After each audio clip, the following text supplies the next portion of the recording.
ಉತ್ತರಾಖಂಡದ ಘಟನೆ ನಾನು ಈಗಾಗಲೇ ಟ್ವೀಟ್ ಮಾಡಿದ್ದೇನೆ.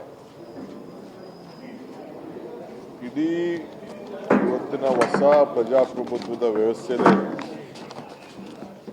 ತಲೆ ತಗ್ಗಿಸುವಂತ ಒಂದು ವಿಚಾರ ಇದು. ಇಡೀ ದೇಶ ಅರ್ಥ ಮಾಡ್ಕೊಳ್ಬೇಕು.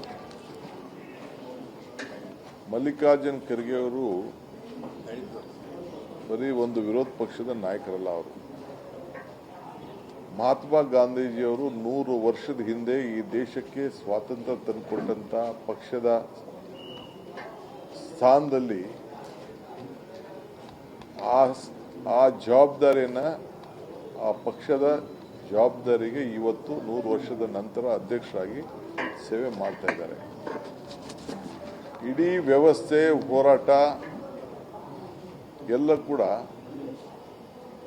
ಇಂಥ ಒಂದು ಸಮಾಜಗಳಿಗೆ ಅವಮಾನ ಆಗಬಾರ್ದು ಅಂತಲೇ ಬಾಬಾ ಸಾಹೇಬ್ ಅಂಬೇಡ್ಕರ್ ಅವರು ಹೋರಾಟವನ್ನು ಮಾಡಿ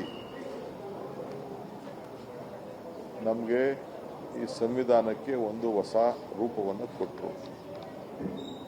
ಇಡೀ ನಾಗರಿಕ ಸಮಾಜ ತಲೆ ತಗ್ಗಿಸುವಂತ ಒಂದು ಕೆಲಸ ಇವತ್ತು ನಡೆದಿದೆ. ಜಾತೀಯತೆ, ಕೋಮುವಾದಿ ಇವೆಲ್ಲ ಕೂಡ ನಮಗೆ ಹೇಳ್ಕೊಳಕ್ಕೆ ನಾಚಿಕೆ.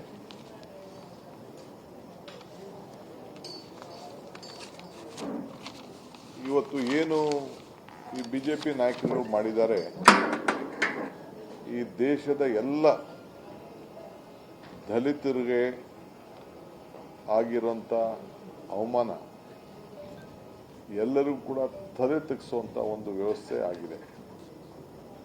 ಸೊ ಪ್ರತಿಯೊಬ್ಬರು ಕೂಡ ಭಾರತೀಯರಿಗೂ ಮಾಡಿರುವಂತ ಒಂದು ದೊಡ್ಡ ಅವಮಾನ. ಇದಕ್ಕೆ ಬಿಜೆಪಿಯ ನಾಯಕರು, ದೇಶದ ಪ್ರಧಾನಮಂತ್ರಿಗಳು ಅವರೆಲ್ಲ ಕೂಡ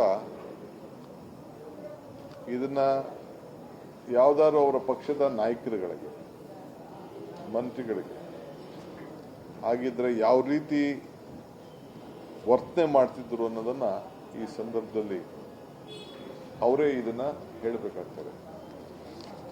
ಸೊ ಅದರಿಂದ ಅವ್ರಿಗಾಗಿರೋಂಥ ಅವಮಾನವನ್ನ ನಾವು ಯಾರು ಕೂಡ ಸಹಿಸಲಿಕ್ಕೆ ಸಾಧ್ಯ ಇಲ್ಲ.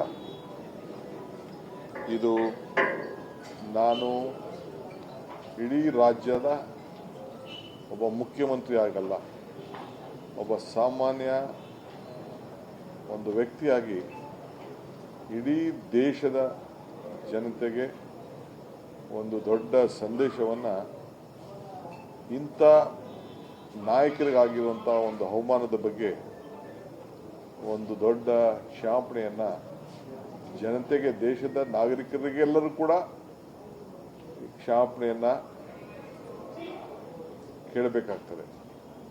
ಮತ್ತು ಸರ್ಕಾರ ಯಾರ್ಯಾರು ಇಂಥ ವ್ಯವಸ್ಥೆ ಮಾಡಿದ್ದಾರೆ ಅವರೆಲ್ಲರ ಮೇಲೂ ಕೂಡ ಸೂಕ್ತ ಕ್ರಮವನ್ನು ಕೈಗೊಳ್ಳಬೇಕು ಕೇಂದ್ರ ಸರ್ಕಾರ ಅಂತ ಹೇಳಿ ನಾನು ಒತ್ತಾಯವನ್ನು ನಾನು ಮಾಡ್ತಾ ಇದ್ದೇನೆ. ಸರ್, ನಡ್ಡಾ ಅವರು ಒಪ್ಕೊಂಡಿದ್ದಾರೆ, ಇದ್ರ ಬಗ್ಗೆ ತನಿಖೆ ಮಾಡ್ತೀವಿ ಅಂತ ಸದನದಲ್ಲೇ ಹೇಳಿದ್ದಾರೆ. ತನಿಖೆ ಏನಿದೆ, ಎಲ್ಲ ಚಿತ್ರಗಳೆಲ್ಲ ಈಚೆ ಬರ್ತಾ ಇದೆ. ತನಿಖೆ ಮಾಡಿ ಏನು ಸುಖ? ಕ್ರಮ ಕೈಗೊಳ್ಬೇಕಷ್ಟೇ. ತನಿಖೆ ಏನು ತನಿಖೆ ಮಾಡ್ತಾರೆ? ಫಸ್ಟು ಚೀಫ್ ಮಿನಿಸ್ಟರ್ಗೆ ರಿಸೈನ್ ಮಾಡಕ್ಕೆ ಹೇಳಿ. ಆ ರಾಜ್ಯದ ಚೀಫ್ ಮಿನಿಸ್ಟರು, ಕಾರ್ಯಕರ್ತರು ಅವರೆಲ್ಲ ರಿಸೈನ್ ಮಾಡಕ್ಕೆ ಹೇಳಿ. ಅವ್ರ ಮೇಲೆ ಏನು ಶಿಕ್ಷೆ ತಗೋಬೇಕು ಶಿಕ್ಷೆ ಕೊಡಿ.